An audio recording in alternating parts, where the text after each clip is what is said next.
Few conflicts in history can claim to have reshaped the world like the Second World War. And as such, it continues to inspire study and debate from academics down to the ordinary person in the street. Aiding this is the widespread availability of images chronicling this great calamity of history. Even now, nearly 8 decades after it ended, previously unseen photographs are still being found, revealing new stories to help us tell as complete a story as possible. Naturally, many of these images are anything but pleasant, and in this episode, we are going to look at 10 eerie images of the most defining conflict in modern history. Welcome to Wars of the World.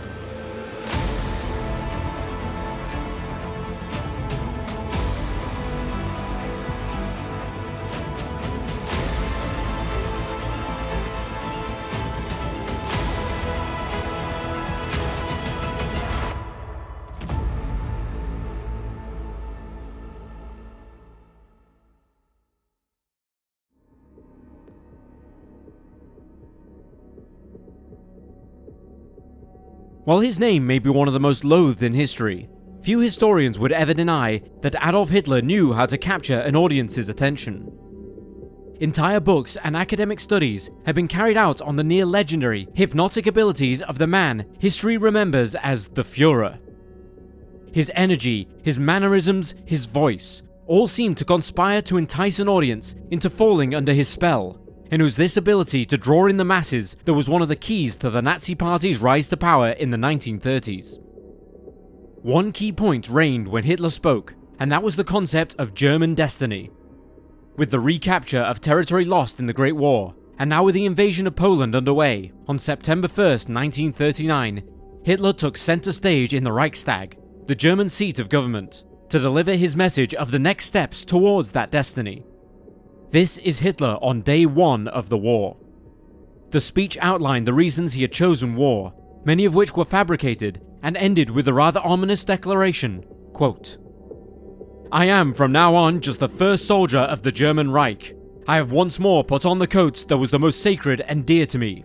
I will not take it off again until victory is secured, or I will not survive the outcome." End quote.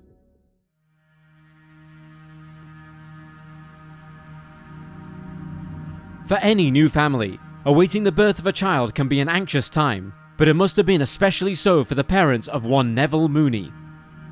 While they waited for Neville to make his appearance, the world he was being born into was rapidly deteriorating. Then on the morning of Sunday, September 3rd, 1939, he was welcomed into his parents' arms. Being the first baby born in London, a city that would find itself on the front lines facing the coming storm, on that specific day made him the city's first baby of the war. At 11:15 hours, British Prime Minister Neville Chamberlain, in a 5-minute broadcast on the Home Service, announced that as Hitler had failed to respond to British demands to leave Poland, quote, "This country is at war with Germany." Chamberlain went on to say that the failure to avert war was a bitter personal blow, and that he didn't think he could have done any more. However, history continues to judge him rather harshly. Meanwhile, young Neville Mooney found his early days of life marred by the fear of the adults around him that Germany would resort to dropping gas weapons on British cities, and so gas masks in little satchels became as part of the normal attire as a watch. However, for babies and very small children, it was almost impossible to fit a gas mask over their little faces.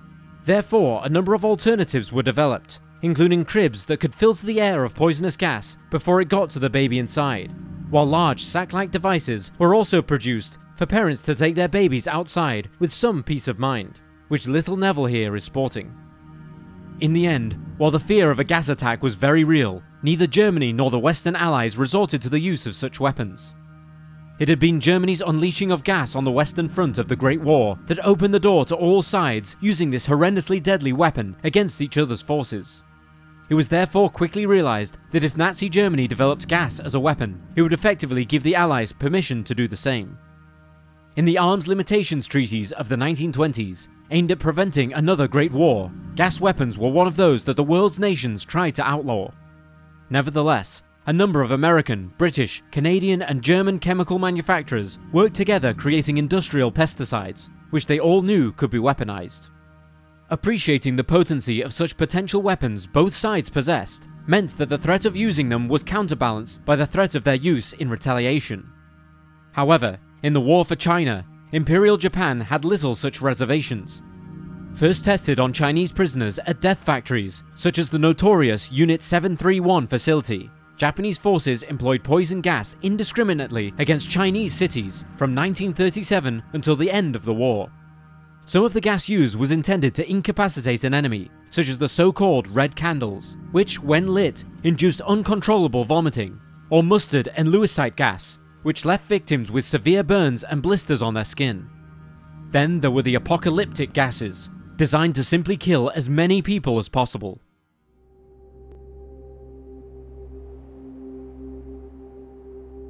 The heart-stopping moment when an American bomber force begins its bombardment of the enemy below, a B-17 with its 11-man crew strays into the path of bombs released by another B-17 flying at a higher altitude. In a few moments, the first 1,000-pound bomb dropped from above will strike the unlucky B-17's port horizontal stabilizer, shearing it off, leaving the aircraft to enter an uncontrollable spin, its crew unable to escape as the G-forces pin them to the fuselage of their aircraft. The aircraft, a B-17G dubbed Miss Donna May II, of the 332nd Bomb Squadron, 94th Bomb Group, 8th Air Force, drifted out of position and under another B-17, named Trudy, during their bomb run. The stress from the spin eventually tore the wings off at about 13,000 feet, leaving the bomber to disintegrate in the sky, killing all 11 crew members. One can only imagine the guilt the crew of Trudy must have felt, knowing that their bomb had killed 11 of their own comrades in arms. If the images of soldiers in trenches has come to epitomize the nature of the First World War, then a case can surely be made that the images of waves of bombers filling the skies like an angry flock of birds, charging to rain down destruction, epitomizes the nature of the second. The opening raids were often modest affairs, with mostly twin-engine bombers operating in a squadron size of 12 to 20 aircraft, focusing their attention on a single target. But while Germany clung to its fleet of medium twin-engine types, the Western Allies built up an immense force of massive 4-engine strategic bombers that it was hoped would pummel the Axis powers into dust. With so many aircraft in the sky at once, it was inevitable that incidents like this would play out or bombers would collide with one another. It was not helped that many crews underwent streamlined training courses, so as to get as many of them into the fray as quickly as possible, leading these crews being prone to more accidents. The 8th Air Force alone lost over 2,100 aircraft in accidents and incidents not directly attributed to enemy action.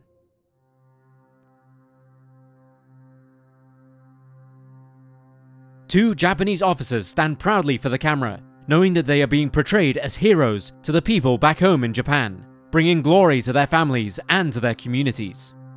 Every nation needs its heroes. Heroes inspire those that follow after and reassure populations of their nation's ultimate victory. So just what feat did these two men achieve to warrant such praise? The two men are second lieutenants in the Imperial Japanese Army, serving in China. 25-year-old Toshiaki Mukai and 26-year-old Tsuyoshi Noda. While most Western historical accounts of World War II still label the start of the conflict as Hitler's invasion of Poland on September 1st, many Asian historians, particularly in China, view it differently, instead citing the Japanese invasion of Manchuria in 1931 as the actual start of World War II. This is due to the war between China and Japan becoming absorbed into the war between Japan and the Allies, and the end to both were directly related to one another. The photos of the two officers were taken in 1937 after the Japanese army had captured the city of Nanjing, at the time China's capital. What followed was an orgy of violence and mass rape against the civilian population that senior Japanese officers couldn't stop, even if they wanted to.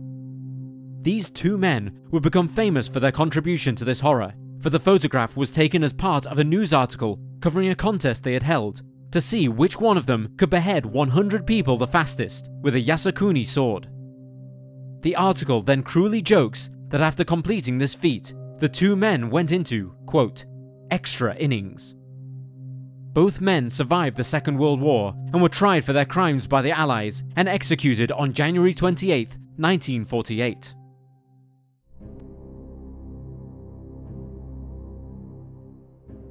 A Jewish woman is surrounded by an angry crowd in the Ukrainian city of Lviv during the 1941 pogroms following the German invasion.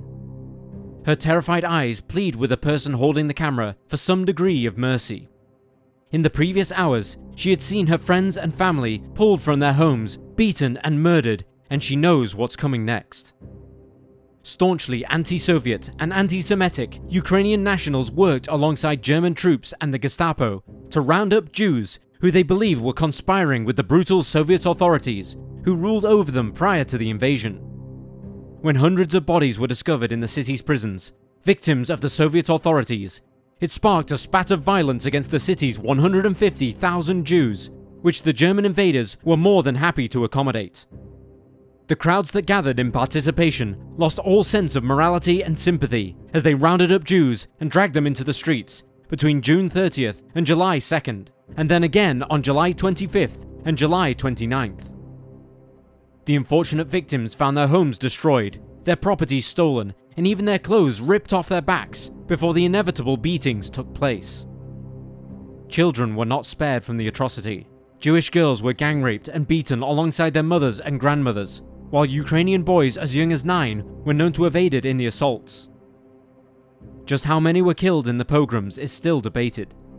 The number is further muddied by the involvement of the German death squads, the Einsatzgruppen, who carried out their role in the Holocaust. What is known is that by the time Soviet forces liberated Lviv from German occupation on July 21, 1944, less than 1% of the Jews who had lived there had survived.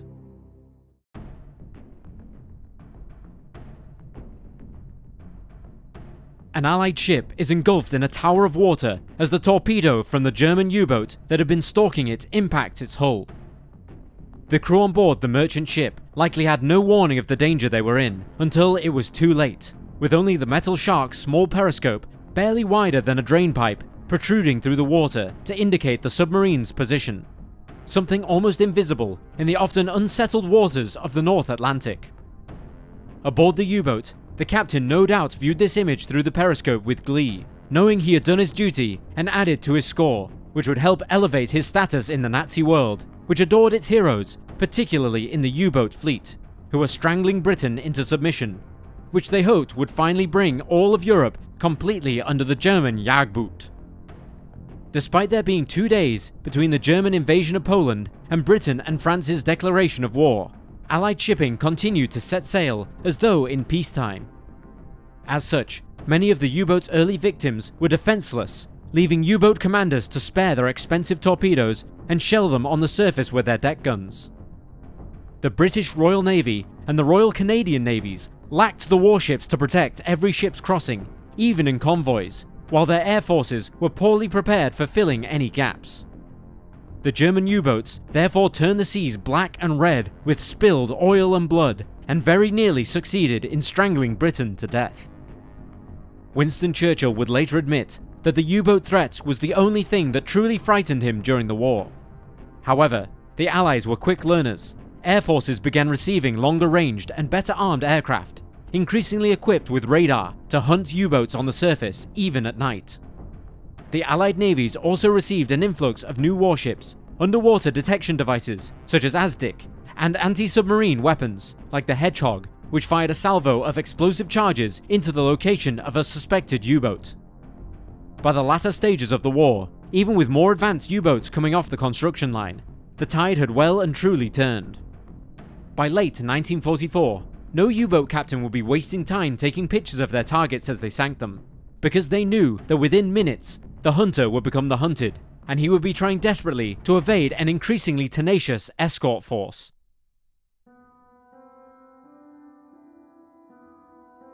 A US soldier stands beside a crater, left by a shell fired from a Japanese submarine. Its intended target, the large storage tank just a few meters behind him, sits almost unscathed, save for a few minor dents. It wouldn't take much for the imagination to conjure the image of just what might have been had the shell landed just a few feet closer. As Hitler marched into Poland, the United States of America chose to stay out of the fighting, as it had done over 20 years earlier, when the Kaiser had done much the same. The US took a similar policy with Japan and the growing crisis in Asia. In both cases, entire oceans offered a buffer zone for the continental United States to sit in relative safety from the deteriorating global situation and the spread of the Axis tyranny. But once Japan realized that its expansion would inevitably bring it into conflict with America, they launched their audacious attack against Pearl Harbor. So shocking was this attack that it rattled the US people themselves, who expected Japanese carrier planes to start raiding American cities. While the American mainland was spared the bombing witnessed in Europe and Asia, it was not, as is often mistakenly believed, free from direct attack. Just after 900 hours, on February 23, 1942, as President Franklin Roosevelt addressed the nation on the radio during one of his fireside chats, the Japanese submarine I-17, under the captaincy of Commander Nishino Kozo, surfaced off the California coast just west of the town of Goleta. Using its 5.5-inch or 14-centimeter deck gun, the I-17 proceeded to shell the seaside refining facilities of the Elwood oil fields for around 20 minutes. The Japanese accuracy was poor. Aside from the damage to the pipeline, the only other damage achieved was from a shell which punched through a wooden pier at the base of a drilling derrick and then exploded in a pump house. The attack was ineffective in its aims, but it terrified the US population. The US mainland had not been attacked by a foreign power since the War of 1812 with the British, and I-17 appeared to have been able to sneak up on the California coastline unchallenged, raising serious questions about the nation's security. Therefore, the psychological impact of the attack far outweighed its material impact against the refinery.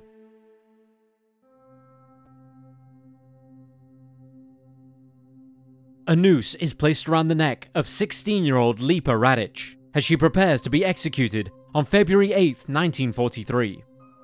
Despite her young age, Radic chose to take up arms with the Yugoslavian partisans against the Germans and their fascist collaborators, after she and her family were arrested for being known communists.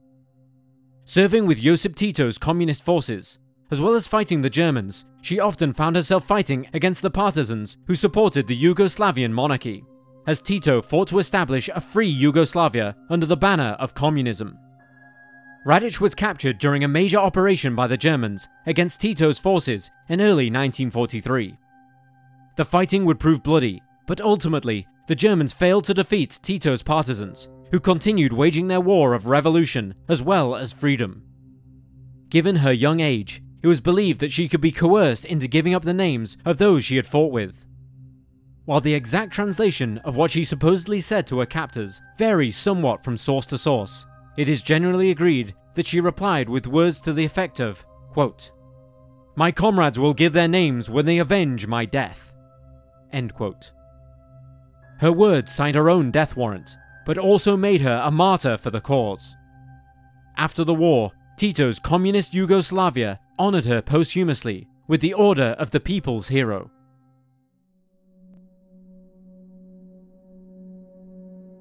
A fleet of Japanese warships sails by a menacing tower of black smoke, where once a mighty warship had been amongst their number. Possibly the mightiest warship in history, for this image portrays the death of the super battleship Yamato on April 17, 1945. During the interwar years, there was a growing debate in naval circles around the world over the future usefulness of large battleships in combat, given the power of submarines and aircraft. Japan clung to the notion of battleships longer than some of the other powers, and proceeded to design the Yamato class of super battleship, designed specifically to challenge the United States Navy. Its large size, over 70,000 tons, and incredible firepower made it and its sister ship, the Musashi, the deadliest battleships afloat, at least on paper. In reality, those arguing that the battleship had had its day were proven correct. Both vessels, despite the source of much pride to the Japanese, had rather unspectacular careers, never getting the chance to truly demonstrate their potential as they were envisioned. Musashi was destroyed in attacks by US aircraft in the Battle of Leyte Gulf on October 24, 1944. In the year that followed, the Japanese Navy was bled to death as the Allied navies assembled against it began to dominate the Pacific.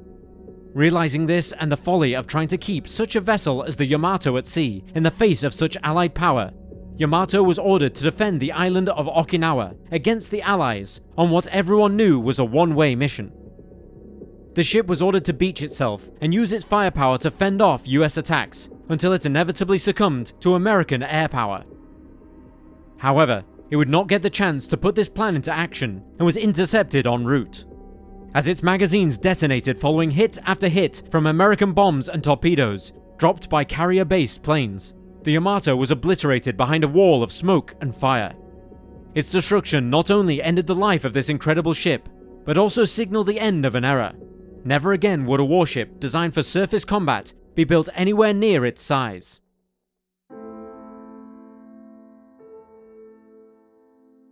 Sitting amidst the gutted ruins of a once great city stands the twin spires of Cologne Cathedral, which, despite the devastation, still reaches up to the sky.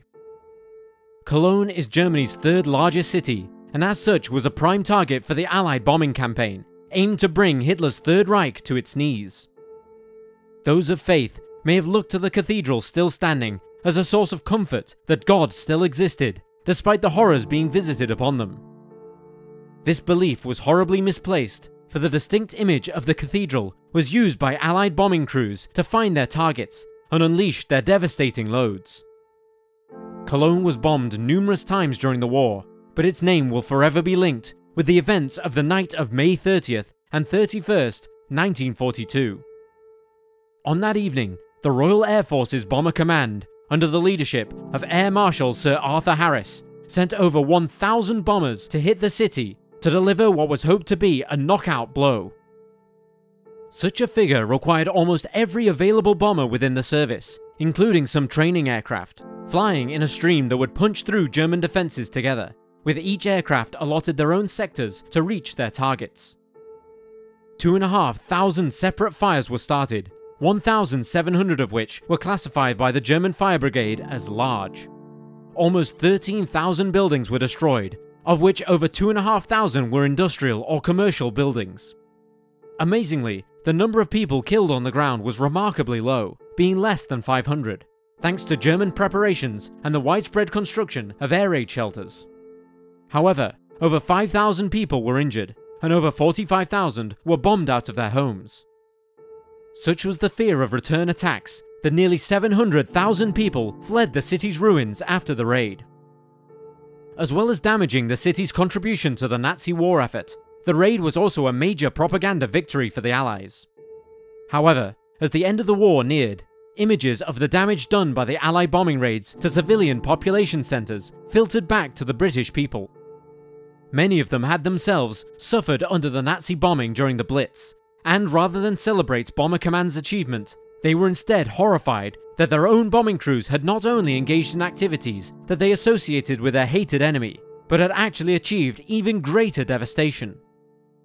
Even today, arguments rage against historians over whether the Allied bombing campaigns against the German and Japanese cities especially constituted as war crimes. Regardless, Harris himself would live the rest of his life completely unapologetic.